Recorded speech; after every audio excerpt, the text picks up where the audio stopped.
जब महाभारत में आया प्रभु श्री राम का वंशज, महाभारत के युद्ध में क्यों दिया श्री राम के वंशज ने कौरवों का साथ, और क्या हुआ जब अयोध्या की सेना का हुआ पांडवों से सामना। स्वयं श्री कृष्ण भी चौंक उठे जब इस युद्ध भूमि पर अयोध्या के सूर्यवंशी क्षत्रिय को आते देखा, क्योंकि यह वह क्षत्रिय था जिसके वंश में हुआ था इक्ष्वाकु, रघु, भागीरथ और हरिश्चंद्र जैसे नामी योद्धाओं का जन्म। इन्हीं के वंश में श्री हरि के अवतार श्री राम का जन्म हुआ था। वीरता उस योद्धा के रक्त में कूट कूट कर भरी हुई थी और श्री कृष्ण भी इस बात को भली भांति जानते थे। लेकिन उनके लिए सबसे दुखद बात यह थी कि उनके पूर्व अवतार का वंशज महाभारत के युद्ध में इस धर्म युद्ध के समय कौरवों का साथ दे रहा था और धर्म के विरुद्ध लड़ रहा था। तो आखिर क्यों श्री राम के वंशज ने महाभारत के युद्ध में कौरवों का साथ दिया? श्री कृष्ण को कैसे याद आया अपना पूर्व अवतार, और क्या हुआ जब पांडवों का हुआ श्री राम के वंशज से सामना?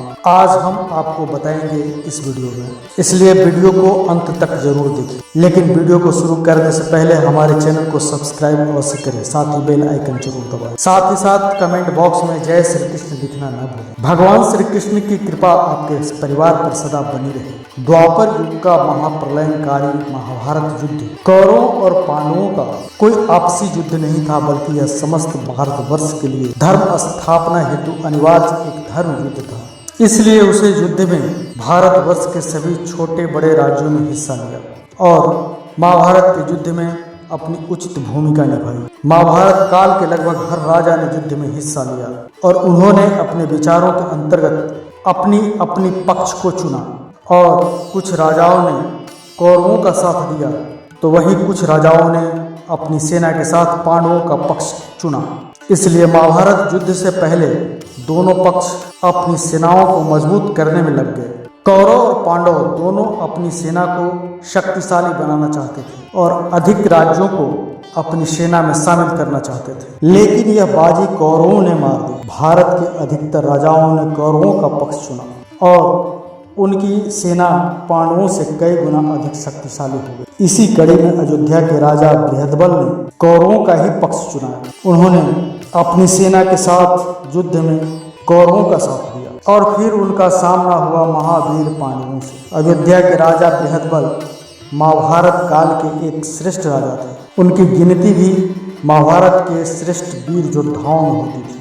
बृहद्बल हर प्रकार की युद्ध विद्या में माहिर थे तथा वो एक कुशल मल्ल योद्धा भी थे। वे धनुर्विद्या, गदा युद्ध, तलवारबाजी, भाला युद्ध, इन सब में अच्छी जानकारी रखते थे। बृहद्बल सूर्यवंश के एक महाप्रतापी राजा थे तथा अपने पूर्वजों के समान वह भी एक सूर्यवंशी राजा थे। अपने युवा काल में उन्होंने अनेक युद्ध किए। उन्होंने अनेकों शक्तिशाली योद्धाओं को हराया था तथा अनेकों राज्यों को अपने अधीन कर लिया था। महाभारत के अनेकों राज्य बृहद्बल के अधीन राज्य किया करते थे तथा अयोध्या को कर दिया करते थे। इस प्रकार बृहद्बल ने अपने पूर्वजों का नाम खूब आगे बढ़ाया तथा अपनी राज्य की सीमा का विस्तार किया। बृहद्बल के पिता विश्ववंत एक धार्मिक राजा थे, अतः अपने पिता के बताए हुए मार्ग पर चलकर बृहद्बल ने भी अनेकों कार्य किए तथा दुष्टों का संहार भी किया। लेकिन इतने धर्म परायण होने के बावजूद बृहद्बल अधर्म से अछूत न रहे। महाभारत के युद्ध में उन्होंने कौरवों का साथ देकर एक बहुत बड़ा अधर्म किया था, लेकिन इसके पीछे भी उनका एक बहुत बड़ा कारण था। बृहद्बल वह सूर्यवंशी क्षत्रिय थे जिनके वंश को भारत का सबसे प्राचीन और सत्यवादी वंश माना जाता था। इनके वंश का आरंभ स्वयं ब्रह्मदेव से हुआ था। फिर इनके वंश में स्वयं नारायण श्रीहरि अवतरित हुए। यह वही वंश था जिसमें भागीरथ जैसे वीर राजा उत्पन्न हुए। उन्होंने अपनी तपस्या के बल पर गंगा को स्वर्ग से धरती पर लाने के लिए दिवस कर दिया था। इसी वंश में हरिश्चंद्र जैसे ऐसे सत्यवादी राजा जन्मे जिन्हें आज भी अपने सत्य और निष्ठा के लिए जाना जाता है। महाराज मुचकुंद जैसे वीर राजा जिन्होंने अपने परिवार को भुलाकर देवासुर संग्राम में देवताओं का साथ दिया और द्वापर युग तक जीवित रहे, वे भी इसी वंश में उत्पन्न हुए थे। रघु और इक्ष्वाकु जैसे महाप्रक्रमी राजा भी इसी वंश की देन है।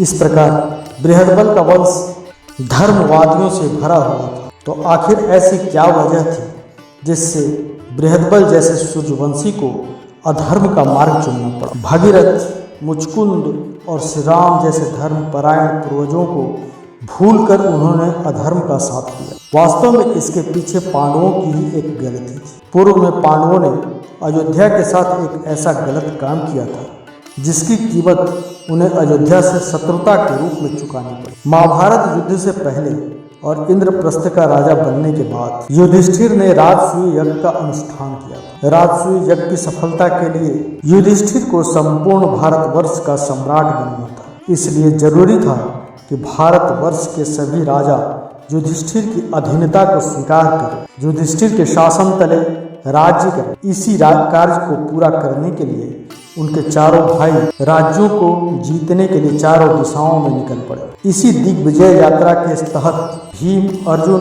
उत्तर दिशा, नकुल पश्चिम दिशा और सहदेव दक्षिण दिशा की ओर निकल पड़े। अपनी पूर्व दिशा के अभियान के तहत भीम ने अनेकों राज्यों के साथ साथ अयोध्या को भी जीता था तथा अयोध्या के राजा बृहद्बल को हरा दिया था। इसी के बाद बृहद्बल ने पांडवों को अपना शत्रु मान लिया था और उन्होंने महाभारत के युद्ध में कौरवों का साथ दिया। बृहद्बल श्री राम के ज्येष्ठ पुत्र कुश के वंश में श्री राम के 32वीं पीढ़ी में जन्मे, जो महाभारत के 13वें दिन अभिमन्यु के हाथों वीरगति को प्राप्त हुए। तो क्या आप श्री राम के इस वंशज के बारे में जानते थे? हमें कमेंट बॉक्स में जरूर बताइएगा। और अगर आपको हमारा ये वीडियो पसंद आए तो कृपया वीडियो को लाइक करें, हमारे चैनल को सब्सक्राइब करें तथा वीडियो को ज़्यादा से ज़्यादा शेयर करें। मिलते हैं अगले वीडियो में एक नई खास जानकारी के साथ। तब तक के लिए धन्यवाद।